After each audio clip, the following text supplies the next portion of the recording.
Last class में हम discuss कर चुके थे कंडेंसेशन, पॉलीमराइजेशन, कोपॉलीमर्स, इन सब की प्रिपरेशन और इनके यूजेस किस तरीके से होते हैं। Buna N, Buna S, novolac, Bakelite, ये सब चीज़ें पॉलीएस्टर वगैरह के साथ हमने कल डिस्कस कर लिया था। आज की इस क्लास में हम डिस्कस करेंगे बायोडिग्रेडेबल पॉलीमर्स को लेकर के, जिनमें एक ही बायोडिग्रेडेबल पॉलीमर जो सबसे ज़्यादा इंपॉर्टेंट है, दैट इज़ PHBV। इसका नाम है PHBV, poly beta hydroxy butyrate को बीटा हाइड्रोक्सी वेलेरेट। ये इसका पूरा कंप्लीट नाम है PHBV का। फुल फॉर्म एग्जामिनेशन में कई टाइम पूछी जाती है। बनाने की बात करें तो बनेगा कैसे।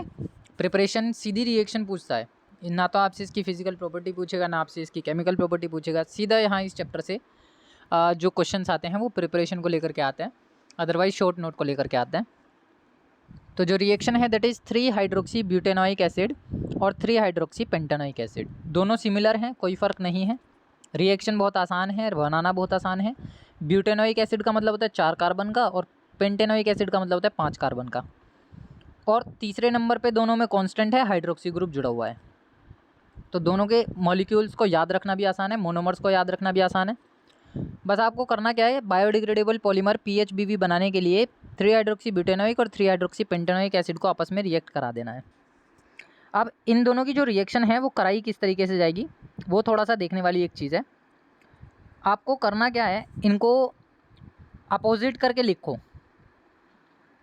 यहाँ से इस वाले OH पे से आपको H निकालना है। आप इस चीज़ का ध्यान रखेंगे कि 3 हाइड्रोक्सी ब्यूटेनोइक एसिड जो है उसके अंदर से आपको क्या निकालना है, H।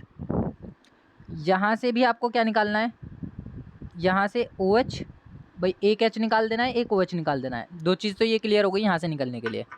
अगेन वापस यहाँ से भी आपको क्या निकालना है, H, और यहाँ से क्या निकालना है, OH, यानी कि H और OH। तो अगर मैं इसके n नंबर ऑफ़ मॉलिक्यूल्स लेता हूँ, इसके भी n नंबर ऑफ़ मॉलिक्यूल्स लेता हूँ, तो यहाँ से n number of water molecule मिलेंगे, यहाँ से भी n number of water molecules मिलेंगे। इसका मतलब है twice of the n number of water molecules यहाँ से क्या हो जाएगा, बाहर निकल जाएगा, इवेपोरेट हो जाएगा।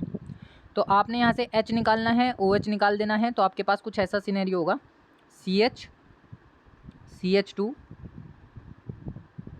C डबल बॉन्ड O, और इसके साथ यहाँ पर एक ऑक्सीजन ये इस तरीके से खुला हुआ है और इसके साथ लगा दिया मैंने CH3। बस मैं क्या कर रहा हूँ, इनकी पोजीशन चेंज कर रहा हूँ। दोबारा से इसे लिख लेते हैं एक बार थोड़ा ठीक तरीके से। तो ये मेरे पास बचेगा कुछ ऐसा, C के साथ ऑक्सीजन बचेगा, ये लग गया। C के साथ मैंने ये लगा दिया CH3, ये लगा दिया मैंने CH2, इसके ऊपर एक H लगा हुआ है और यहाँ मैंने लगा दिया COOH। COOH में से भी हमें क्या करना है, बाहर निकाल देना है OH को। तो CO बचेगा, इस CO को मैं डबल बॉन्ड से दिखा देता हूँ। ऐसे ही सिमिलर यहाँ काम करेंगे हम। तो ये वाले ग्रुप को मैं नीचे कनेक्ट कर दूंगा। तो C के साथ मैंने ये जोड़ दिया CH2 देन CH3। अब ये वाले C पर क्या लगा हुआ है, पहले C डबल बॉन्ड O लगा हुआ है, तो ये डबल बॉन्ड O को मैं ऐसे खोल दूंगा सिंगल बॉन्ड के साथ।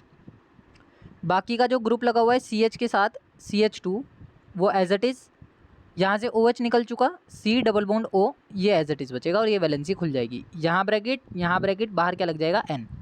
तो ये मेरा क्या बन गया, PHBV, poly beta hydroxy butyrate को बीटा हाइड्रोक्सी वेलेरेट। नेक्स्ट अगर हम आगे चलें तो हमारे पास आ जाता है नायलॉन टू नायलॉन 6। ये कोपॉलीमर है। कोपॉलीमर क्यों है, क्योंकि ये 2 डिफरेंट काइंड ऑफ मोनोमर से मिलकर के बना है। तो याद रखना है कि ग्लाइसिन और एमिनो कैप्रोइक एसिड मोनोमर्स ही इंपॉर्टेंट हैं। यहाँ से चैप्टर 4 नंबर का वेटेज ज़रूर रखता है, लेकिन टेंडेंसी जो होती है क्वेश्चंस के आने की वो होती है शॉर्ट क्वेश्चंस में, जिसमें आपसे सीधे सीधे मोनोमर्स के बारे में पूछेगा, यूजेस के बारे में पूछ सकता है ज़्यादा से ज़्यादा, या फिर स्ट्रक्चर पूछ सकता है कि इस वाले मॉलिक्यूल का या इस वाले पॉलीमर का जो स्ट्रक्चर है वो यहाँ पर मेंशन कीजिए। तो ग्लाइसिन और एमिनो कैप्रोइक एसिड आपस में कंबाइन होकर के बनाते हैं नायलॉन टू नायलॉन 6। अब ये है क्या चीज़, ये आपके पास है ग्लाइसिन। ग्लाइसिन सिंपल सी एक चीज़ है, COOH ग्रुप आपको ध्यान रखना है बस। ग्लाइसिन में COOH एसिड होता है जिसके साथ NH2CH2 जुड़ा हो, NH2CH2 ये हो गया ग्लाइसिन। और NH2CH2 का होल 5 और COOH यानी कि NH2 एक बार, इसके साथ जुड़ा हुआ है CH2 5 बार, और इसके साथ जुड़ा हुआ है COOH, ये हमारा होता है कैप्रोइक एसिड। ये आपस में कंबाइन होते हैं और कंबाइन होने के बाद हमें क्या बना करके देते हैं, नायलॉन टू नायलॉन 6 बना के देते हैं। रिएक्शन सिंपल है, रिएक्शन में कुछ फ़र्क नहीं है, वही काम करना है। आपको अमीन में से एक H निकालना है, आपको ओइक एसिड में से OH निकालना है। सिमिलरली यहाँ से H निकालना है और यहाँ से OH निकालना है। तो इसका OH और H आपस में मिलकर के H2O बनाने वाले हैं, इसका H और OH आपस में मिलकर के H2O बनाने वाले हैं। तो कोपोलिमराइजेशन के इस प्रोसेस में हमेशा H2O के वाटर मॉलिक्यूल निकलते हैं, वो भी डबल नंबर में। और बाकी का जो मॉलिक्यूल है उसको हम आपस में कंबाइन कर देंगे। जब आपकी एक H यहाँ से कम हो गई तो वैलेंसी खुल जाएगी, OH यहाँ से हट चुका तो कार्बन डबल बॉन्ड ऑक्सीजन नीचे कर सकता हूँ, वैलेंसी खोल सकता हूँ। एक H यहाँ से कम हो गया तो वैलेंसी खुल जाएगी और OH यहाँ से कम हो गया तो फिर से वापस वैलेंसी खुल जाएगी। तो जो मॉलिक्यूल हमारे पास होगा वो होगा नायलॉन टू नायलॉन 6। अब यहाँ पर कुछ इंपॉर्टेंट मोनोमर्स हैं, कुछ इंपॉर्टेंट पॉलीमर्स के हमने मोनोमर्स को एक टेबुलेट फॉर्म में कन्वर्ट कर लिया है ताकि हमें एकदम से एक ही जगह पर सारे पॉलीमर्स का मोनोमर जो होता है वो मिल जाए और इसकी स्ट्रक्चर क्या है वो भी मिल जाए, उसका यूजेस क्या है वो भी मिल जाए। टेबल इंपॉर्टेंट है, यहाँ से कुछ ना कुछ क्वेश्चन एग्जामिनेशन में बन जाते हैं।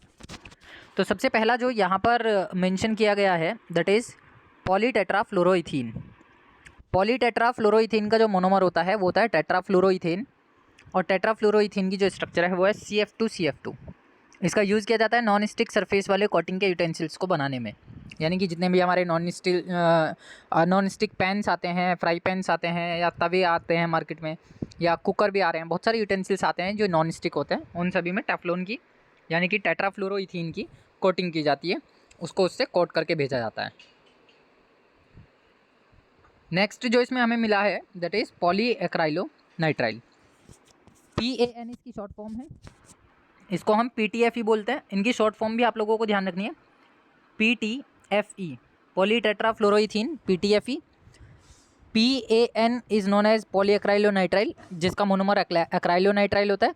और एक्राइलोनाइट्राइल को याद करने का तरीका मैंने आपको बताया था इथीन से। आप क्या याद रखेंगे, CH2 डबल बॉन्ड CH2 याद रखना है। अगर आपने दोनों हाइड्रोजन यहाँ से, दोनों हाइड्रोजन यहाँ से फ्लोरीन से रिप्लेस किए तो वो बन जाएगा क्या, पॉलीटेट्राफ्लोरोइथीन।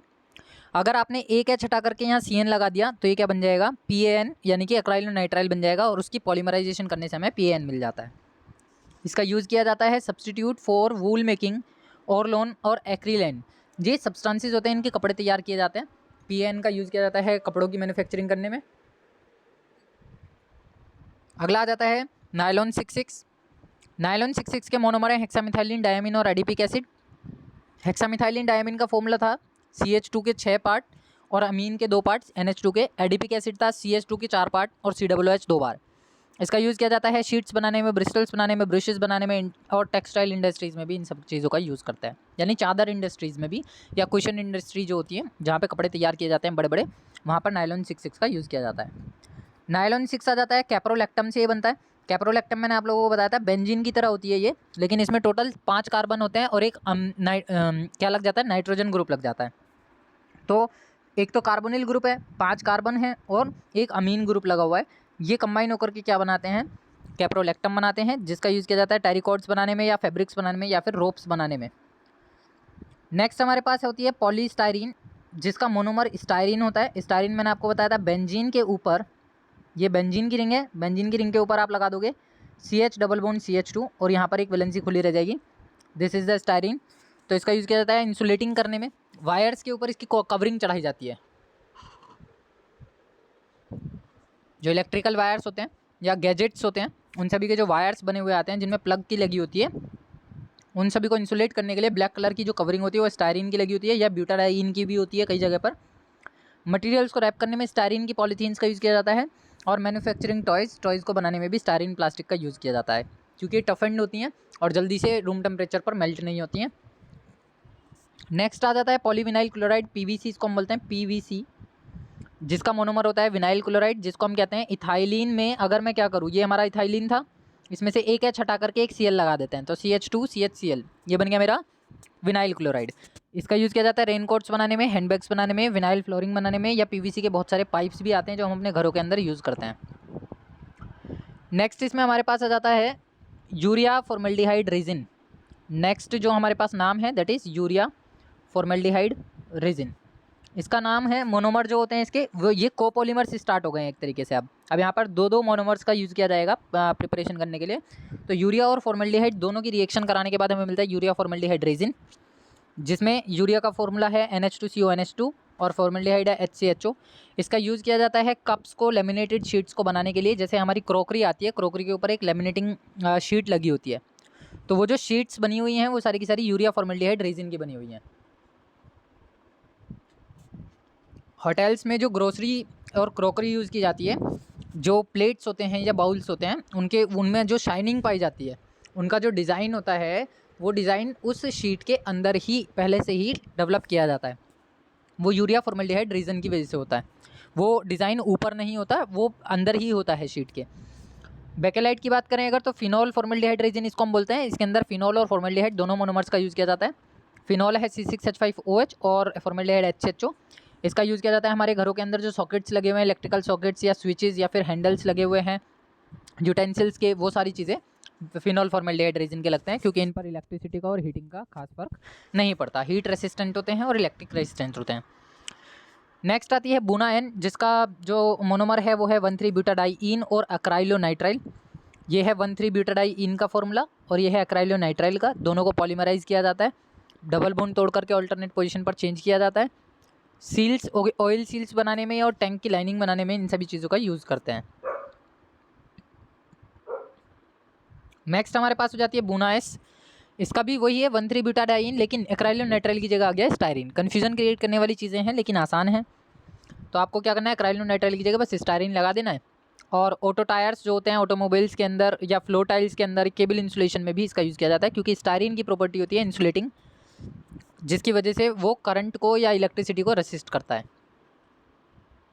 नेक्स्ट हमारे पास होती है नियोप्रीन। नियोप्रीन का जो मोनोमर है वो है क्लोरोप्रीन। क्लोरोप्रीन का फॉर्मूला है CH2Cl CHCH2, सिंगल बॉन्ड के साथ ही कनेक्टेड होता है।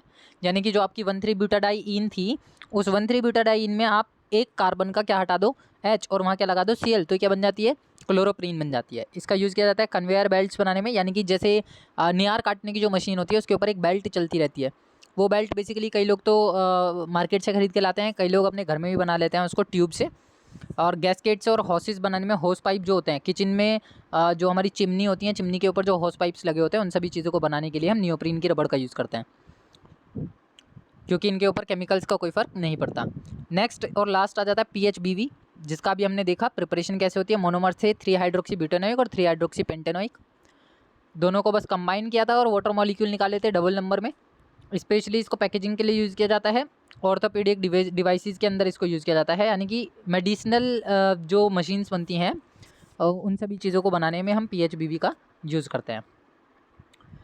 ये कुछ इमेजेस हैं पॉलीमर्स की, कि पॉलीमर्स किस टाइप से पाए जाते हैं, क्योंकि हम पूरे पॉलीमर चैप्टर को थ्योरिकली पढ़ते आ रहे हैं लेकिन पॉलीमर को हम सामने से देख नहीं पाते। तो ये पॉलीमर जो होते हैं बेसिकली वो क्या है, मोनोमर की एक बहुत बड़ी लॉन्ग चेन है। अब इसमें जो मोनोमर है वो बेसिकली अगर मैं कहूँ तो दिस इज़ द मोनोमर। ये एक मोनोमर है जो कि पॉलीमराइज़ हुआ है अपनी बहुत सारी यूनिट्स को लेकर के। जब ये पॉलीमराइज़ हो जाता है अपनी बहुत सारी यूनिट्स को लेकर के, तो ये कुछ इस टाइप की एक स्ट्रक्चर बनाता है जिसको हम बोलते हैं पॉलीमर। ये एक बहुत बड़ा लिंकेज होता है, बहुत बड़ा एक नेट होता है जो किसी भी लिंक के साथ जुड़ा हो सकता है। क्रॉस लिंकिंग भी हो सकती है, लीनियर चेन भी हो सकती है, ब्रांच्ड भी हो सकती है। किसी भी टाइप के पॉलीमर को हम इस तरीके से प्रिपेयर कर सकते हैं। ये भी देखो, ये भी एक पॉलीमर की ही स्ट्रक्चर है जिसके अंदर डिफरेंट टाइप ऑफ मोनोमर्स का यूज़ किया गया है। अगर हम देखें तो ये एक मोनोमर है, ये एक मोनोमर है, ये एक मोनोमर है, ये एक मोनोमर है, यानी कि रिपीटिंग नेचर में मोनोमर्स को डाला गया है और उसकी पॉलीमराइजेशन कराने के बाद हमें पॉलीमर की शेप मिली है या स्ट्रक्चर मिली है। This is also the polymer. यहाँ पर भी ये मॉलिक्यूल्स हैं। अगर हम देखें तो ये सब ब्लैक वाले जो हैं वो कार्बन है, वाइट वाले जो हैं वो हाइड्रोजन है, और रेड वाले जो हैं वो कोई भी अनदर एक्स्ट्रा या तो अमीन हो सकते हैं, एन भी हो सकता है। ये डिपेंड करता है कि ये कौन से वाले मोनोमर को लेकर के उसकी स्ट्रक्चर तैयार की गई है। तो ये था पॉलीमर चैप्टर के अंदर जो इम्पोर्टेंट पार्ट है सारा का सारा, जहाँ से एग्जामिनेशन में केवल प्रिपरेशन के लिए क्वेश्चन आते हैं या फिर मोनोमर की स्ट्रक्चर पूछी जाती है और उनका यूजेस पूछा जाता है। चैप्टर स्कोरिंग है, चैप्टर में कुछ भी टफ नहीं है।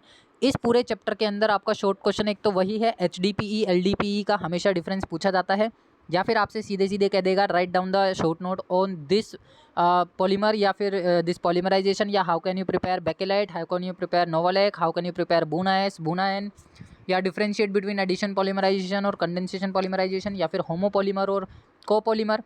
मेलामाइन की प्रिपरेशन पूछ सकता है। डेक्रोन है, पॉलिएस्टर है, टेरिलीन है, नायलॉन 6X, नायलॉन 610, ये सब चीज़ों की प्रिपरेशन हमसे सीधे सीधे एग्जामिनेशन में पूछी जाती है।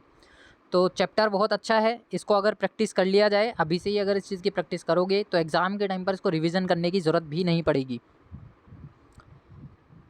सो ये चैप्टर यहाँ हो जाता है कंप्लीट।